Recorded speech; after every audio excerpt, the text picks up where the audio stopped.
Chứ chắc chạy chứ trốn tàu thêm đâu cũng tại vì chết quê ta ký có mảng chè thì cho như thế thì cũng không chỉ là tao mà anh nó có mảng món này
được lắm là gì cho thằng cô bị nhau từ bị hóa đúng sai chắc kim được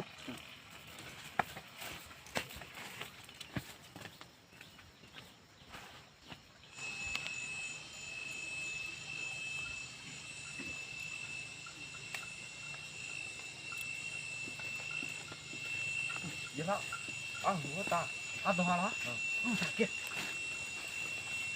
mình nhiều con bật thải bây giờ lắm lớn luôn đó đấy chị chào thảo giờ cái giờ đó mình không có làm gì khó cũng nhận đó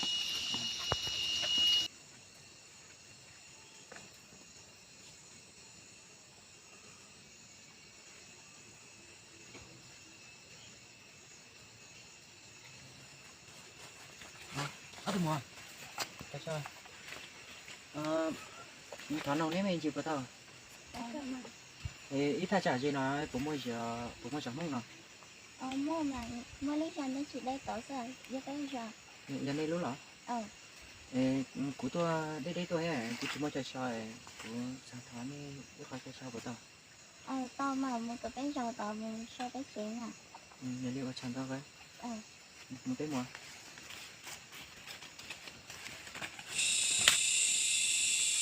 được mua cho đi mà đi chơi này rồi nó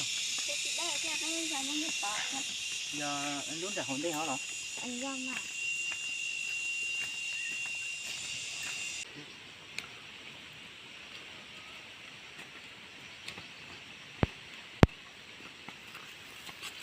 mà sao tính chỉ của ta là tại vì tôi chỉ tao nói nên về hơi chán này à mấy con tàu mà tôi một cái con ấy đúng rồi xưa mà giờ thế xua là nên nó về trong kỷ này cơ giờ cái gì trong kia đi trong cơ là mà nhưng mà chỉ tao đi chơi gì vậy thế có những đây đi chả cũng cái hôm manh nào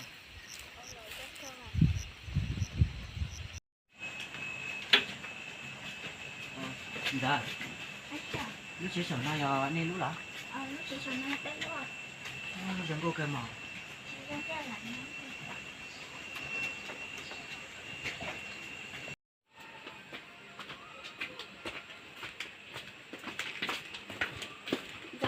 cái con này chị lo sao đấy có mặt không mặt ở trên cái chị em một con nào nghe con đâu con lọ là lên tớ lo sao có tôi này tú đúng rồi có làm chéo mấy chị chạy á đấy chị chéo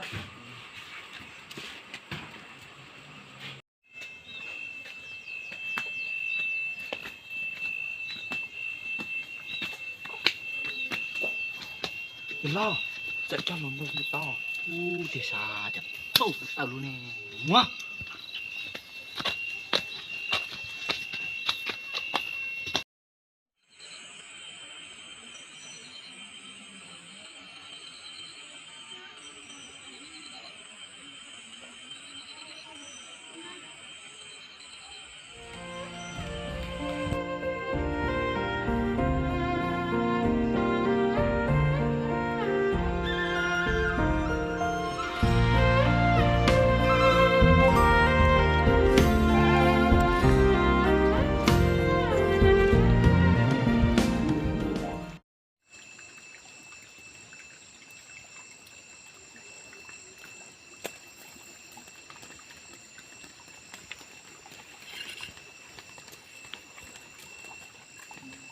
Đây. Đấy chưa? Sao là sao nó cái là có gì kìa? Nhau mà thì nhau tao cũng nè. Có muốn tụ mà tao có tên thế cả. Có nghe tụi mày nhớ tới cả. Tao phải nhau đấy. Cái linh đó có mà mua.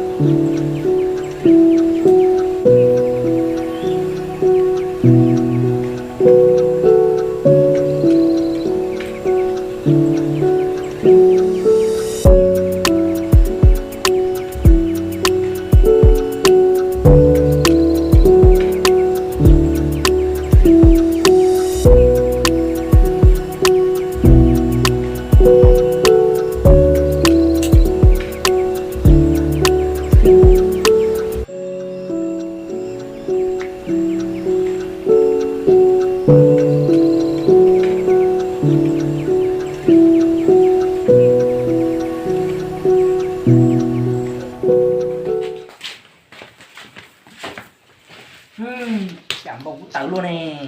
Giờ lo, giờ có nhiều tiền á, phải một xí kiểu nó có rồi mà. Phụ linh tao của to mà. Tao cơ mà thì lo có cho thì là. Không có mừng.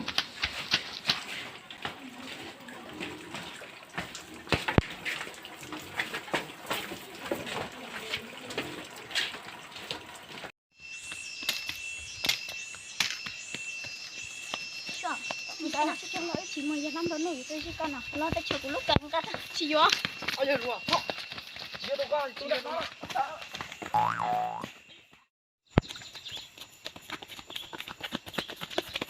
Tôi nói giờ loạn cái gì ạ?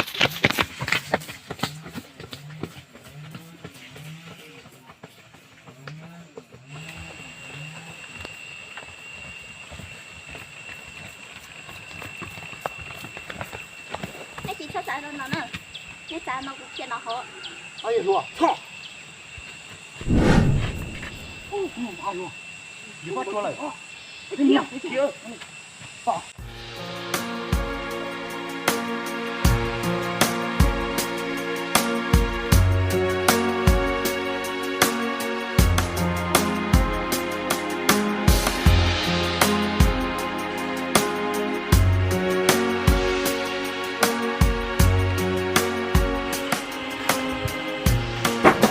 Anh à, cho mà.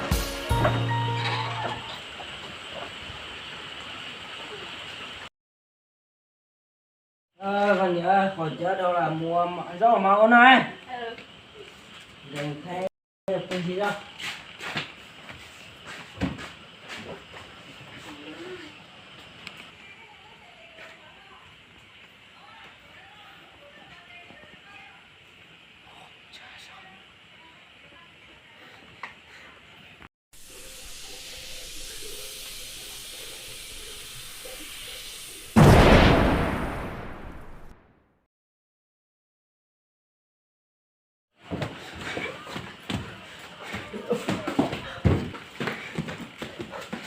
Thôi, thôi rồi các bạn.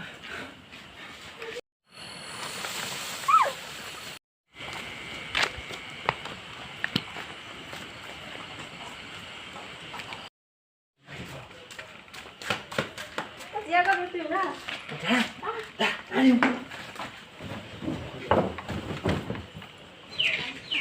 Biết lo, có chán à? nó đi nên một lao tàu với thằng ấy có cua mình sẽ xe đúng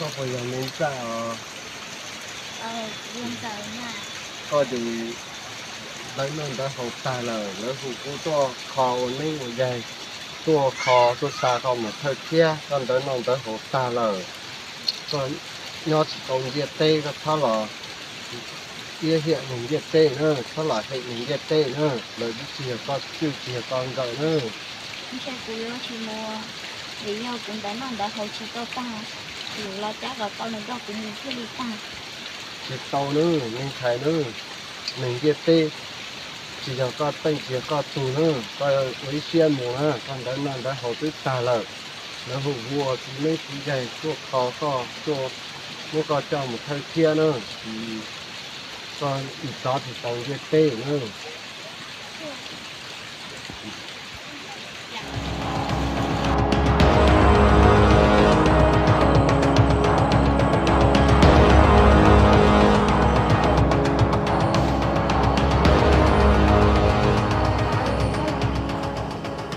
như của xưa em cứ lưu lại các thằng tôi nó bảo quá chi mà xưa mình sẽ bị cái lo sợ có nó sẽ chỉ nên nói toàn sẽ có chỉ có cũng gì là em có dùng một đó chi nào